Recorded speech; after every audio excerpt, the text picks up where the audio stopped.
Hello, beautiful soul! Welcome back to my channel. This is my channel from Japan, Kaban Gemini. This reading is for you. Tingnan natin ang iyo February 8 to 14, 2026. Maraming salamat muna sa mga subscriber, new subscriber, cross-watcher, at sa mga bagong pasok dyan. Welcome na welcome kayo sa bahay ni Ate Aimee. Salamat din sa nakakataba ninyong puso mga comments. At sa mga nagpa-personal reading, marami pong salamat. Kung gusto nyo na energy nyo lang talaga, ang gusto nyo makuha natin, all the details is in description below. Pakicheck na lang.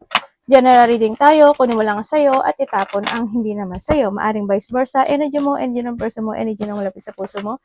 Nangyayari, or mangyayari pala. Use your own intuition, lawakan nyo inyong isipan, ano man ang gender mo, ano man ang edad mo. Wala sa baraha ang kapalaran ng tao, kayo pa rin ang makapagpapabago nito.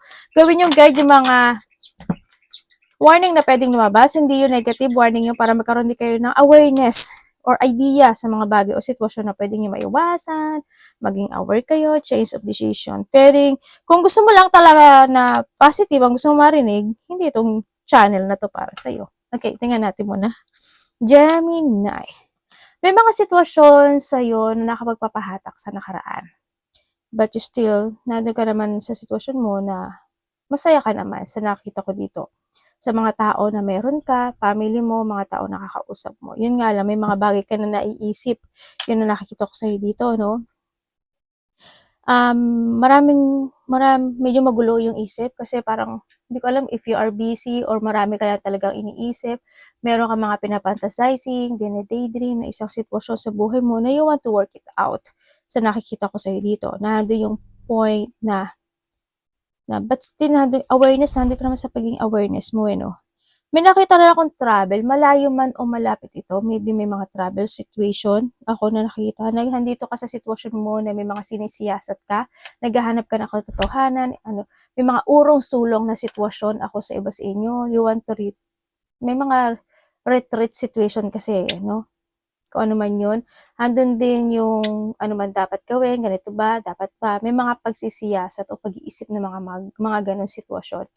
Sa sitwasyon, you want to recover sa isang parang difficult situation in life, parang may mga gusto ka i-recover or you want to recover yung mga bagay o sitwasyon na yun. Sa iba naman sa inyo is magkakaroon ng may mga bagong kayong tatahakin na isang sitwasyon sa buhay mo. Pwede sa iba dito is may mga potential ending na sitwasyon o may mga bagong opportunity o may darating na opportunity or may mga beginning of a cycle situation into your life. Or maybe nahandun ka sa point na thinking about dun sa sitwasyon na yun, sa iyong decision making na yun. Sa akin nakikita ko sa iba sa inyo. Pwede na 3 weeks, 3 months, or 3 weeks, 3 days, 3 weeks, 3 months, or by March, pwedeng ganun, is there's a blessing coming into your life. May blessing. In what way yung blessing? Hindi ko alam. Pwede magkakaroon ng mga renewal, development, nangyari na or mangyari pala yung development, or kasiyahan, o makakaramdam ka ng saya, pwedeng ganun, o may mga sitwasyon na mga new opportunities or idea man yan na may isip mo or gagawin mo, or nahanda yung point na may mga creativity ka na gagawin or developing in some aspect of your life.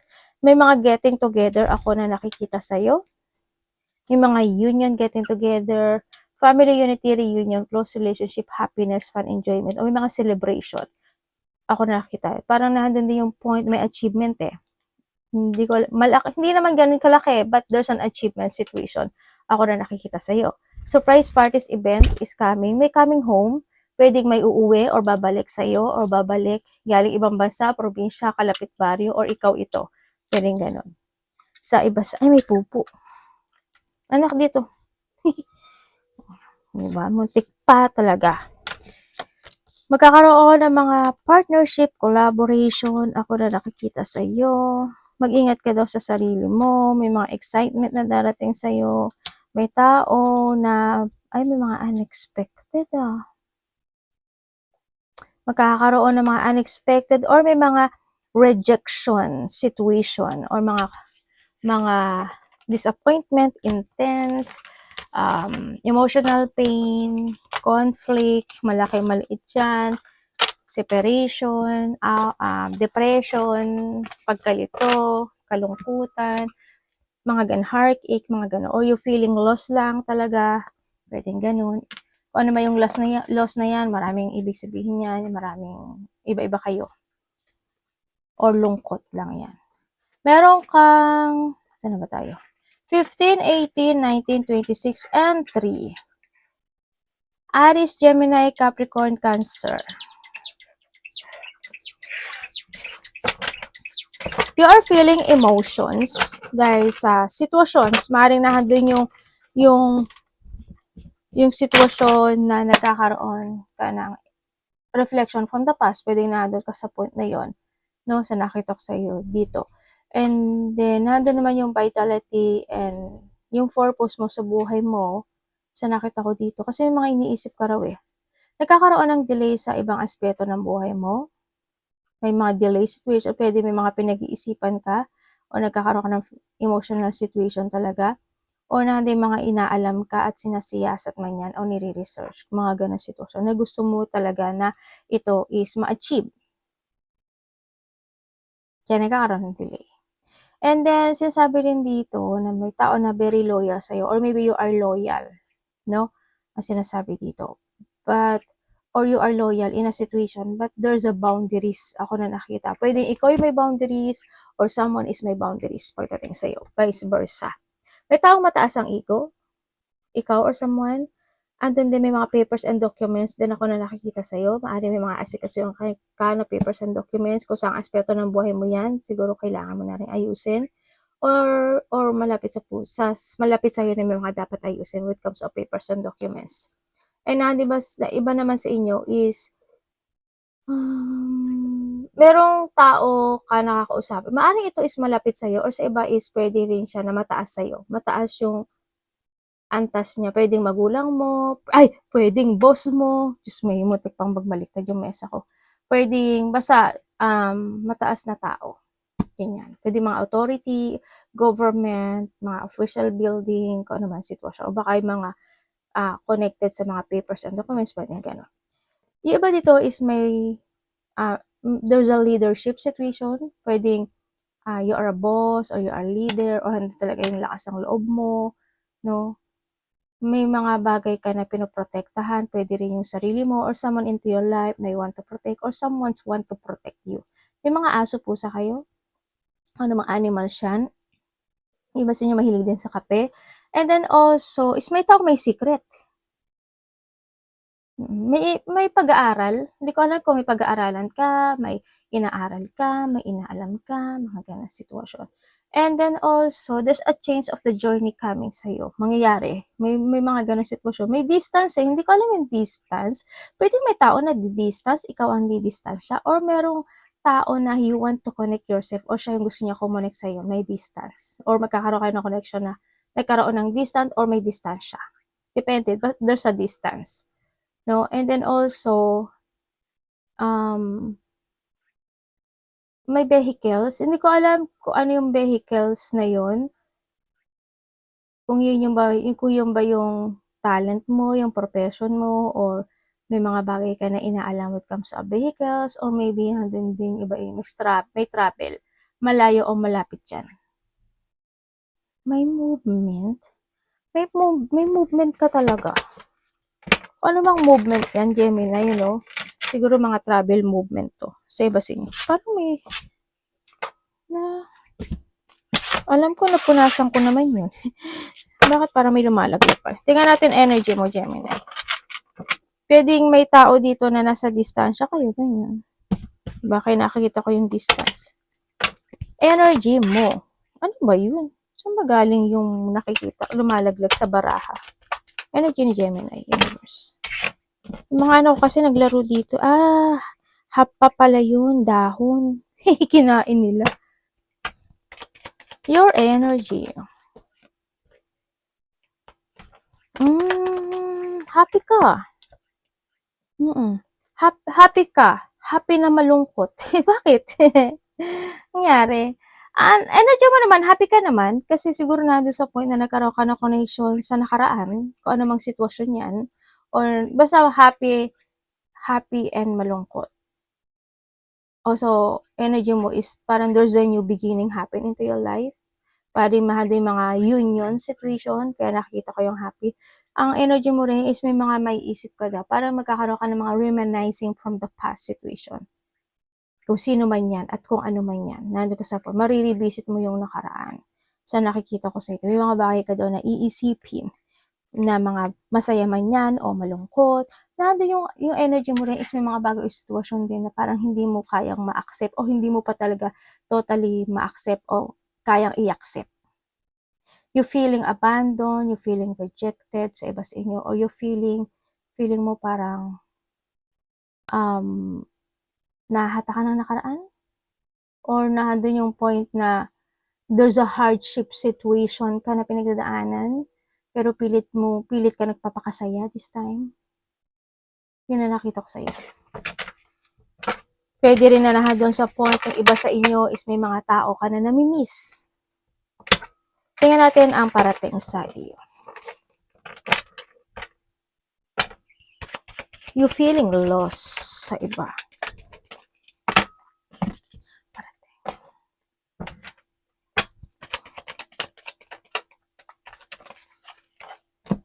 Ay, ano ba yan? Parating sa iyo. Okay. Parating sa iyo is may mga tension pa talaga na hindi pa totally natatapos para sa iyo. You are manifesting. May mga sitwasyon na pinipilit mo maging balanse. You try to make it balance. Nandun yung pag-iilusyon sa buhay mo. Ang sabi dito is may mga bagay ka na gusto mong simulan, tapusin, simulang muli. Sa nakita ko daw, pero naguguluhan ka. Hindi mo alam paano magdesisyon. Siguro hindi mo alam paano umpisa, anong gagawin ko, ano dapat gawin. May mga difficult decision ako na nakikita sa'yo. Parang nagkakaroon ka ng choices sa buhay mo. May mga bagay na hindi mo kayang harapin or hindi mo maharap this time. So nakikita ko sa'yo dito. Pero ang payo ko sa'yo, no, if you want to cross road, you need to use your mind and intellect. Dito sa sitwasyon mo, no, i-force mo yun. Kung magiging pangit man o painful man yung choices na yun, you need to accept, but you need to learn, diba? Ang sinasabi dito. Kasi hindi naman niya sinasabi na magmadali ka, but you need mo daw na mag-trust sa intuition mo to make a choices. Be patient then, para hindi ka rin mag-mess. Ganyan. Pag-isipan mo talaga maigi. Kasi nahandun din yung mga manifestation eh. Kasi nahandun ka sa point na may mga bagay ka na gusto mo ng clarity sa iba or nandun yung mga bagay na gusto mong aksyonan o gusto mong itama. Nandun ka sa point na yun, no? Ang parating din naman sa inyo is maaring nandun na napapasok ka sa law situation, may mga law ako nakikita sa'yo. Iba sa inyo, maaaring may mga pinagpupuyatan kayo or maybe are a night shift or kulang ka sa tulog or pagising-gising. So, iba sa inyo is medyo may mga complicated situation ako na nakikita sa'yo, no? Or marami ka lang talagang iniisip. So, iba sa inyo may mga tension, hindi pagkakaintindihan, mataas ang ego, conflict man yan, malaki o maliit, may mga disagreement, a battle thought, argument, mga struggle, aggression, may mga ano tawag dito? Lack of control and cooperation situation, kung saang aspeto ng buhay mo yan, o yung mga complicated situation lang, maybe sa iba. Iba dito is, may mga point na maiirita ka, maiinis ka, nandun sa point na yun. Someone's blocking, hindi ko alam kung bilak mo ba siya, bilak ka niya, or ayaw mo lang siya kausapin, o ayaw ka lang niya kausapin. O may mga point ng buhay mo o sitwasyon mo na gusto mong sabihin, gusto mong sabihin pero hindi mo masabi. Diba? O kaya nahando yung mga sitwasyon, o siya ito, o nahando yung sa iba sa inyo is nahando ka sa point na nagbubulag-bulagan ka na lang. Nandun ka sa point na yun. Yan parating sa'yo. Pero alam mo, sabi dito is may darating sa'yo na bagong opportunity into your life. But the decision making is in yours. Depende yon kung maglelet ko ka, magde-decide ka, or mag-uumpisa ka. Depende sa action mo. Dito. Meron ka sitwasyon dito na matagal na ito or matagal na sitwasyon na maaring gusto mo na talaga na aksyonan or niisip mo talaga kung dapat mo ba aksyonan.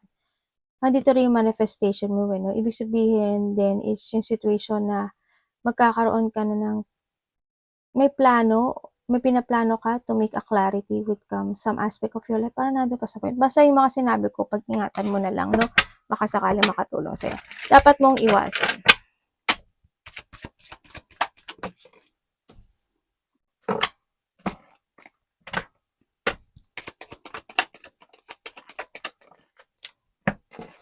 Dapat, ay, devil!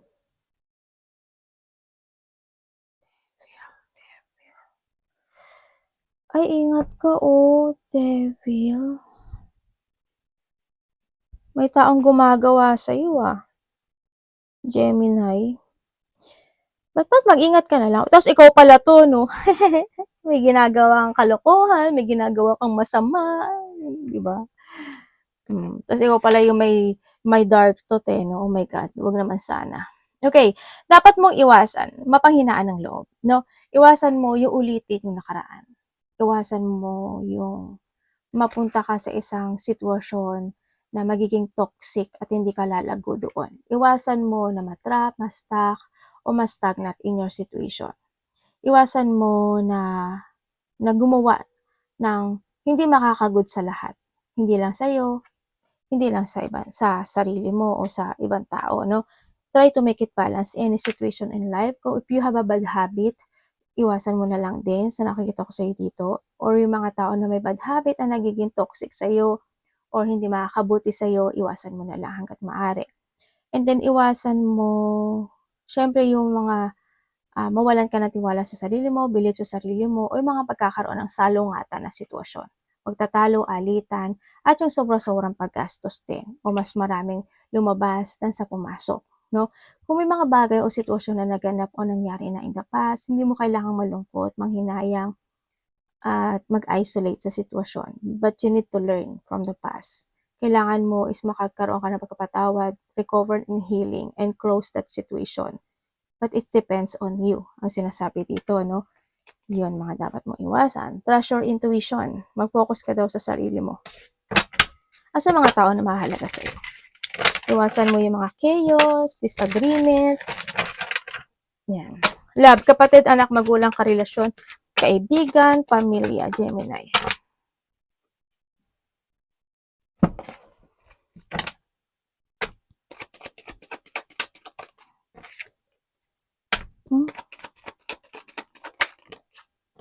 Okay, when it comes sa single, sa mga single dyan, may mga ayaw harapin na. Okay, sa mga single dyan is may makikilala ka daw na tao.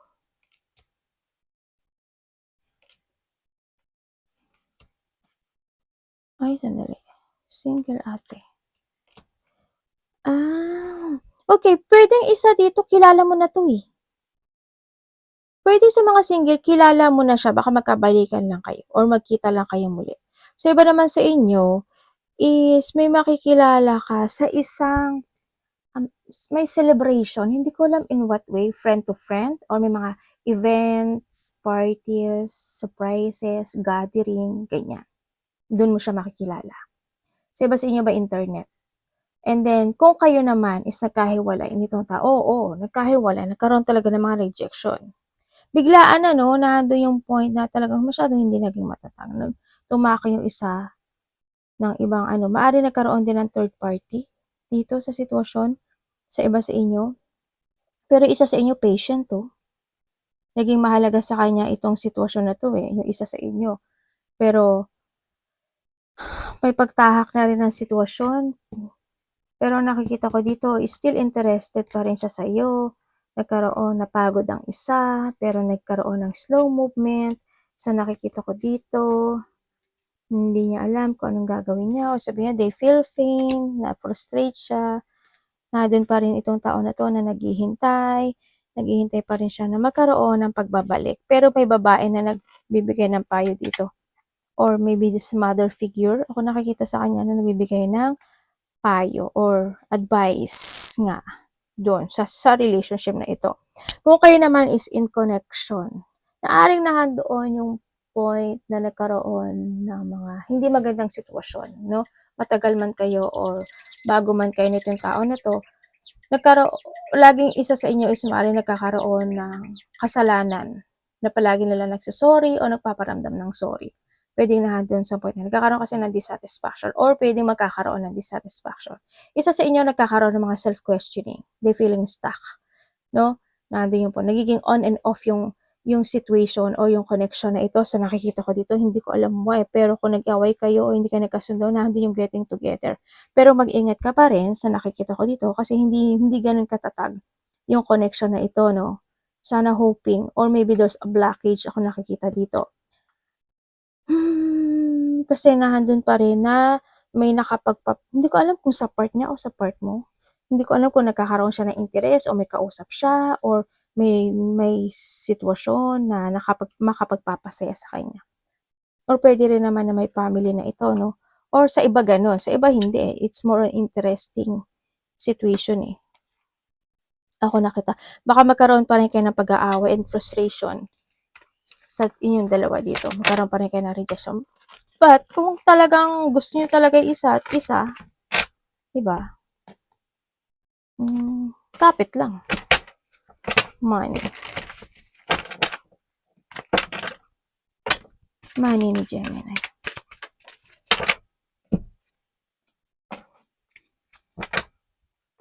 Uy, ano ba yun? Nalaglag. Money. Okay, when it comes sa money mo, pwedeng nandun ka sa point na may mga, lalo na kung may mga travel kayo, syempre pagkakagastusan talaga kayo. Malayo man o malapit yan, no? Andun din yung point na magkakaroon. May paghihintay eh. Pwedeng may hinihintay ka na parating na pera, na parating na makakatulong sa'yo when it comes to a money connected. Pwedeng nandun sa point na may mga hinihintay kayong iba. Iba sa inyo is may mga plano naman. No, nagkakaroon ka ng pagpaplano. Mas more ka nagiging more unwiser and stronger this time kasi siguro is may mga lesson from the past na natutunan mo and this time nagkakaroon ka ng mga bagong plano pagdating sa pagmamanage ng iyong kaperahan. You're learning to grow, no? Pagdating sa iyong money. Magkakaroon naman sa iba sin mga collaboration eh. Yan, may mga partnership, collaboration, dealing pagdating sa pera na maaring yun is makakatulong sa iyo para mapalago mo yung iyong kaperahan. Advice, Gemini advice.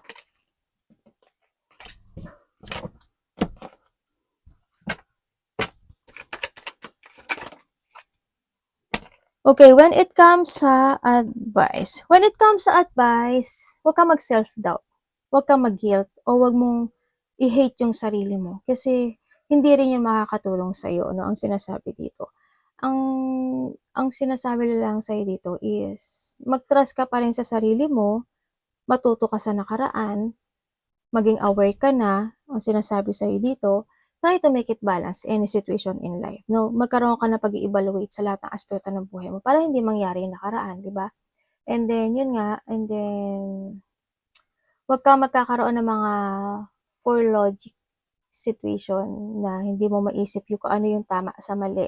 Huwag mo na ulitin yung nakaraan if ever na meron man, but you need to be aware. At kailangan mo na magkaroon ng transformation sa sarili mo. Hindi naman ang payo sa iyo, no?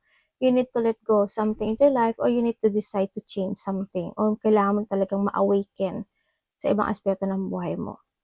Basta balance lang, always harmony is needed and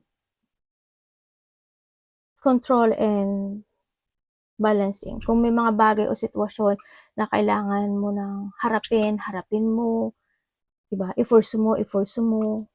Yun ang sinasabi. It's time to think. This is time to think na you need to face your fear. Harapin mo yung takot mo. Painful man yan or good man yan. May mga ganong sitwasyon. Anak ko. Baba mo na, anak. Baba mo na. Mag-isa na lang tayong card. Oh. Outcome. Gemini. Outcome. Oh my God, lalay. Hindi maganda.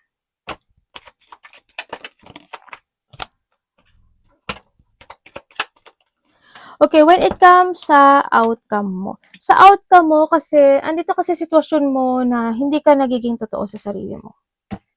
Siguro, when it comes, hindi ko naman sinasabi na nagsisinungaling ka. Pwede rin. Sa iba sa inyo. Sabi ganun. Kumbaga, andun yung point na namamanipulate ka ng sitwasyon. No? Namamanipulate at nakokontrol ka ng sitwasyon. Yun ang nagiging outcome mo. Kaya nagiging complicated yung sitwasyon mo this time. Pwede rin nahatod ka sa point na ang dami mong iniisip kasi hindi ka makapag-desisyon at hindi ka makapag-focus talaga. Kung hindi mo alam kung saan ka mag-focus o ano yung umpisa mo, pwedeng nahandun ka sa point ngayon, maraming gumugulo sa isip mo, pwedeng nahandun ka sa point ngayon, no? Na nagkakaroon ka ng choices into your life. Hindi mo alam kung kakaliwa ka ba, didiretso o kakanan. You're looking to a new directions in life. Nakatanaw ka lang. Narinahan doon sa point na yun, di ba? Yun ang nakikita ko sa yung outcome. It's more complicated. Nakikita ko sa iyo. Or hindi lang yung magulo lang yung isip mo. Arigato naman, God bless.